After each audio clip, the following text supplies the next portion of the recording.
ഹെബ്രായർക്കുള്ള ലേഖനം 10-ാം അധ്യായം. എന്നേക്കുമുള്ള ഏകബലി. നിയമം വരാനിരിക്കുന്ന നന്മകളുടെ നിഴൽ മാത്രമാണ്, അവയുടെ തനിരൂപമല്ല. അതിനാൽ ആണ്ടുതോറും ഒരേ ബലി തന്നെ അർപ്പിക്കപ്പെടുന്നെങ്കിലും അവയിൽ സംബന്ധിക്കുന്നവരെ പൂർണ്ണരാക്കാൻ അവയ്ക്ക് ഒരിക്കലും കഴിയുന്നില്ല. അവയ്ക്ക് കഴിഞ്ഞിരുന്നെങ്കിൽ ബലിയർപ്പണം തന്നെ നിന്നു പോകുമായിരുന്നില്ലേ? ആരാധകർ ഒരിക്കൽ ശുദ്ധീകരിക്കപ്പെട്ടിരുന്നെങ്കിൽ പിന്നെ പാപത്തെക്കുറിച്ച് യാതൊരു അവബോധവും അവർക്കുണ്ടാകുമായിരുന്നില്ല. എന്നാൽ ഈ ബലികൾ മൂലം അവർ ആണ്ടുതോറും തങ്ങളുടെ പാപങ്ങൾ ഓർക്കുന്നു. കാരണം കാളകളുടെയും കോലാടുകളുടെയും രക്തത്തിന് പാപങ്ങൾ നീക്കിക്കളയാൻ സാധിക്കുകയില്ല. ഇതിനാൽ അവൻ ലോകത്തിലേക്ക് പ്രവേശിച്ചപ്പോൾ ഇങ്ങനെ അരുളിച്ചെയ്തു: ബലികളും കാഴ്ചകളും അവിടുന്ന് ആഗ്രഹിച്ചില്ല, എന്നാൽ അവിടുന്ന് എനിക്കൊരു ശരീരം സജ്ജമാക്കിയിരിക്കുന്നു. ദഹനബലികളിലും പാപപരിഹാര ബലികളിലും അവിടുന്ന് സംപ്രീതനായില്ല. അപ്പോൾ പുസ്തകത്തിൻ്റെ ആരംഭത്തിൽ എന്നെക്കുറിച്ച് എഴുതിയിരിക്കുന്നത് പോലെ ഞാൻ പറഞ്ഞു: ദൈവമേ, അവിടുത്തെ ഇഷ്ടം നിറവേറ്റാൻ ഇതാ ഞാൻ വന്നിരിക്കുന്നു. നിയമപ്രകാരം അർപ്പിക്കപ്പെട്ടിരുന്ന ബലികളും കാഴ്ചകളും ദഹനബലികളും പാപപരിഹാര ബലികളും അവിടുന്ന് ആഗ്രഹിക്കുകയോ ഇഷ്ടപ്പെടുകയോ ചെയ്തില്ല എന്ന് പറഞ്ഞപ്പോൾ തന്നെ ഇങ്ങനെ കൂട്ടിച്ചേർത്തു: അവിടുത്തെ ഹിതം നിറവേറ്റാൻ ഇതാ ഞാൻ വന്നിരിക്കുന്നു. രണ്ടാമത്തേത് സ്ഥാപിക്കാനായി ഒന്നാമത്തേത് അവൻ നീക്കിക്കളഞ്ഞു. ആ ഹിതമനുസരിച്ച് യേശുക്രിസ്തുവിൻ്റെ ശരീരം എന്നേക്കുമായി ഒരിക്കൽ സമർപ്പിക്കപ്പെട്ടത് വഴി നാം വിശുദ്ധീകരിക്കപ്പെട്ടിരിക്കുന്നു. പാപങ്ങളകറ്റാൻ കഴിവില്ലാത്ത ബലികൾ ആവർത്തിച്ചർപ്പിച്ചുകൊണ്ട് ഓരോ പുരോഹിതനും ഓരോ ദിവസവും ശുശ്രൂഷ ചെയ്യുന്നു. എന്നാൽ അവനാകട്ടെ പാപങ്ങൾക്ക് വേണ്ടി എന്നേക്കുമായുള്ള ഏകബലി അർപ്പിച്ചു കഴിഞ്ഞപ്പോൾ ദൈവത്തിൻ്റെ വലത്തുഭാഗത്ത് ഉപവിഷ്ടനായി. ശത്രുക്കളെ തൻ്റെ പാദപീഠമാക്കുവോളം അവൻ കാത്തിരിക്കുന്നു. വിശുദ്ധീകരിക്കപ്പെട്ടവരെ അവൻ ഏകബലി സമർപ്പണം വഴി എന്നേക്കുമായി പരിപൂർണരാക്കിയിരിക്കുന്നു. പരിശുദ്ധാത്മാവ് തന്നെ നമുക്ക് സാക്ഷ്യം നൽകുന്നു. ആ ദിവസങ്ങൾക്കു ശേഷം അവരുമായി ഞാൻ ഏർപ്പെടുന്ന ഉടമ്പടി ഇതാണ് എന്ന് കർത്താവ് അരുളിച്ചെയ്യുന്നു: എൻ്റെ നിയമങ്ങൾ അവരുടെ ഹൃദയങ്ങൾക്ക് ഞാൻ നൽകും, അവരുടെ മനസ്സുകളിൽ അവ ഞാൻ ആലേഖനം ചെയ്യും. അവിടുന്ന് തുടരുന്നു: അവരുടെ ദുഷ്പ്രവർത്തികളും പാപങ്ങളും ഞാനിനി ഒരു കാരണവശാലും ഓർമ്മിക്കുകയില്ല. പാപമോചനം ഉള്ളിടത്ത് പാപപരിഹാര ബലി ആവശ്യമില്ലല്ലോ. ഉപദേശവും മുന്നറിയിപ്പും.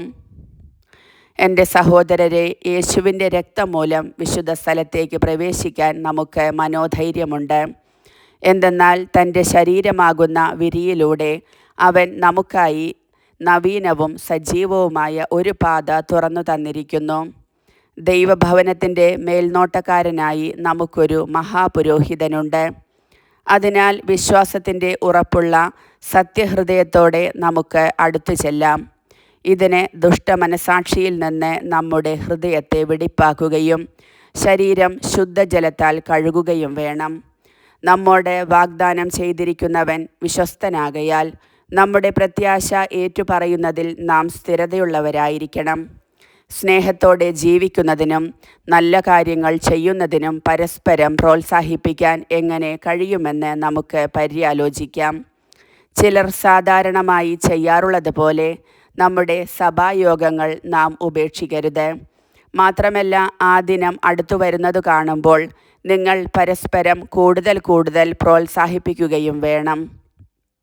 സത്യത്തെ സംബന്ധിച്ച് പൂർണ്ണമായ അറിവ് ലഭിച്ചതിനു ശേഷം മനഃപൂർവ്വം നാം പാപം ചെയ്യുന്നെങ്കിൽ പാപങ്ങൾക്ക് വേണ്ടി അർപ്പിക്കപ്പെടാൻ പിന്നൊരു ബലി അവശേഷിക്കുന്നില്ല. മറിച്ച് ഭയങ്കരമായ ന്യായവിധിയുടെ സംഭീതമായ കാത്തിരിപ്പും ശത്രുക്കളെ വിഴുങ്ങിക്കളയുന്ന അഗ്നിയുടെ ക്രോധവും മാത്രമേ ഉണ്ടായിരിക്കൂ. മോശയുടെ നിയമം ലംഘിക്കുന്ന മനുഷ്യൻ കരുണ ലഭിക്കാതെ 2-3 സാക്ഷികളുടെ സാന്നിധ്യത്തിൽ മരിക്കുന്നു. ദൈവപുത്രനെ പുച്ഛിച്ചു തള്ളുകയും തന്നെ ശുദ്ധീകരിച്ച പുതിയ ഉടമ്പടിയുടെ രക്തത്തെ അശുദ്ധമാക്കുകയും കൃപയുടെ ആത്മാവിനെ അവമാനിക്കുകയും ചെയ്തവന് ലഭിക്കുന്ന ശിക്ഷ എത്ര കഠോരമായിരിക്കുമെന്നാണ് നിങ്ങൾ വിചാരിക്കുന്നത്? പ്രതികാരം എൻ്റേതാണ്, ഞാൻ പകരം വീട്ടും എന്നും കർത്താവ് തൻ്റെ ജനത്തെ വിധിക്കും എന്നും പറഞ്ഞവനെ നാം അറിയുന്നു. ജീവിക്കുന്ന ദൈവത്തിൻ്റെ കയ്യിൽ ചെന്നു വീഴുക വളരെ ഭയാനകമാണ്. നിങ്ങൾ പ്രബുദ്ധരാക്കപ്പെട്ടതിനു ശേഷം കഷ്ടപ്പാടുകളോട് കഠിനമായി പൊരുതി നിന്ന ആ കഴിഞ്ഞ കാലങ്ങൾ ഓർക്കുവിൻ. ചിലപ്പോഴെല്ലാം നിങ്ങൾ വേദനയ്ക്കും അധിക്ഷേപത്തിനും പരസ്യമായി വിഷയമാക്കപ്പെടുകയും മറ്റു ചിലപ്പോൾ ഇവ സഹിച്ചവരുമായി പങ്കുചേരുകയും ചെയ്തു. തടങ്കലിലായിരുന്നപ്പോൾ നിങ്ങൾ വേദനകൾ പങ്കിട്ടു. ധനത്തിൻ്റെ അപഹരണം സന്തോഷത്തോടെ നിങ്ങൾ സഹിച്ചു. എന്തെന്നാൽ കൂടുതൽ ഉത്കൃഷ്ടവും ശാശ്വതവുമായ ധനം നിങ്ങൾക്കുണ്ടെന്ന് നിങ്ങൾ അറിഞ്ഞിരുന്നു. നിങ്ങളുടെ ആത്മധൈര്യം നിങ്ങൾ നശിപ്പിച്ചു കളയരുത്. അതിന് വലിയ പ്രതിഫലം ലഭിക്കാനിരിക്കുന്നു. ദൈവത്തിൻ്റെ ഇഷ്ടം നിറവേറ്റി അവിടുത്തെ വാഗ്ദാനം പ്രാപിക്കാൻ നിങ്ങൾക്ക് സഹനശക്തി ആവശ്യമായിരിക്കുന്നു.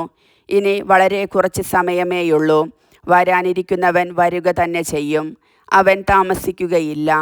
എൻ്റെ നീതിമാൻ വിശ്വാസം മൂലം ജീവിക്കും. അവൻ പിന്മാറുന്നെങ്കിൽ എൻ്റെ ആത്മാവ് അവനിൽ പ്രസാദിക്കുകയില്ല. പിന്മാറി നശിപ്പിക്കപ്പെടുന്നവരുടെ കൂട്ടത്തിലല്ല, വിശ്വസിച്ച് ആത്മരക്ഷ പ്രാപിക്കുന്നവരുടെ കൂട്ടത്തിലാണ് നാം.